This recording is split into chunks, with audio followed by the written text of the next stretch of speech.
തീർച്ചയായിട്ടും ദൈവത്തിന് വലിയ അത്ഭുതം നടക്കുന്ന സ്ഥലമാണെന്ന് വലിയ ബോധ്യം കിട്ടിയിരിക്കുന്നത്.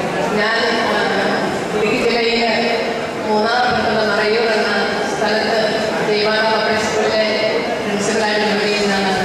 ഞാൻ കഴിഞ്ഞ 22 വർഷങ്ങളായിട്ട്